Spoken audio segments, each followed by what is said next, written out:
Second law पर ही एक common question और बनता है, that is show that force is equal to mass into acceleration.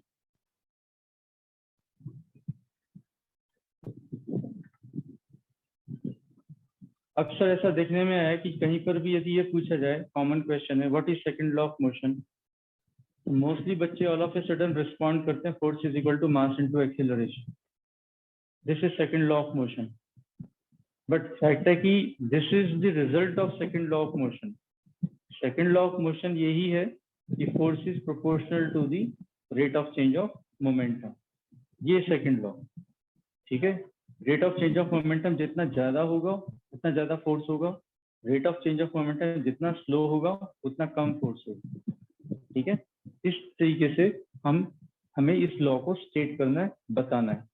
कभी भी सेकंड लॉ पूछा जाए तो force is equal to mass into acceleration वाला स्टेटमेंट नहीं देना। ठीक है, that is the result of the second law of motion. अब वो देखते हैं वो कैसे आता है। ठीक है, ये डेरिवेशन है, इसको इस प्रकार से हम देखते हैं। Suppose we have a body of mass m,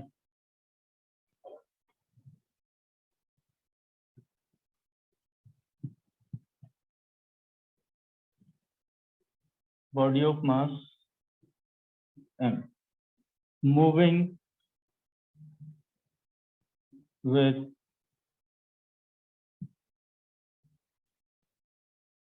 initial velocity u, किसी इनिशियल वेलोसिटी से वो मूव कर रहे हैं। ठीक है, अब इस पर हम एक फोर्स अप्लाई करते हैं। फोर्स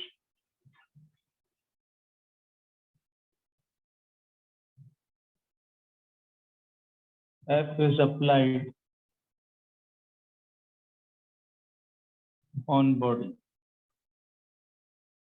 आप फोर्स उस पर लगा रहे हैं, धक्का लगा रहे हैं। आप किस चीज को धक्का लगा रहे हो तो क्या होगा, वो स्पीड अप होगी, उसकी स्पीड बढ़ेगी, तेज हो जाएगी वो। ठीक है, और ये फोर्स कितनी देर तक लगाया, कुछ टाइम तक लगाया। ये force F is applied on body for some time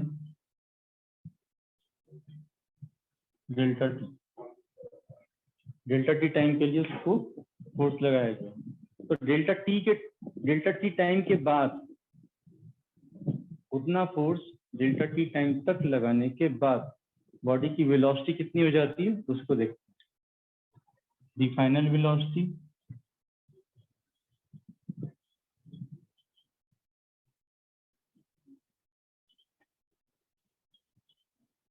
of body is v। Initial velocity कितनी थी, u, उस पर फोर्स लगाया गया, बॉडी मूव हुई, एक्सेलरेट हुई कुछ टाइम तक, डेल्टा टी टाइम तक, और उसकी फाइनल वेलोसिटी हो गई v।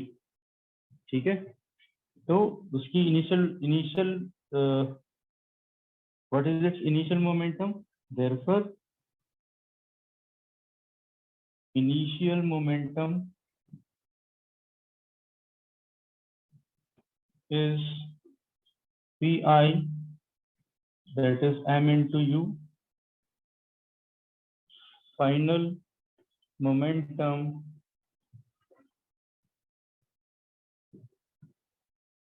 is pf, which is m into v।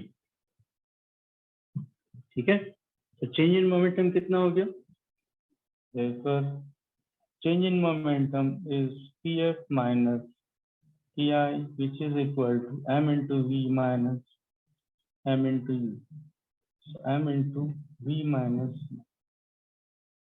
This is change in momentum, right? According to second law,